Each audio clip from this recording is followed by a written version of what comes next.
لما اكون انا شغال جوه المكان ده بيديني راتب كويس، ولكن جالي اوفر من شركه تانية، ليتس سي انا مثلا بيدوني 10000 جنيه، جالي اوفر ب 8000 جنيه، بس في المقابل في مزايا كبيره جدا ما كانتش موجوده عندي. هنا طبعا بيدخل بقى هو ايه هي المزايا وتمثل ايه للموظف اللي جاله الاوفر ده. يعني في حد مثلا يقول لك الشركه والله بتعمل سكولينج الاونس، طب يا عم انا سنجل ومش متجوز وما عنديش عيال فمالهاش وزن بالنسبه لي.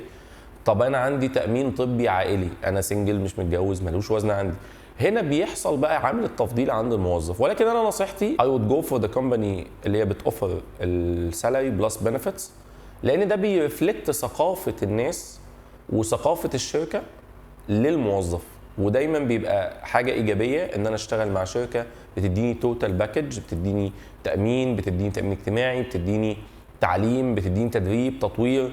الحاجات دي طبعا بتبقى كلها مؤشرات ايجابيه جدا جدا عن صاحب العمل.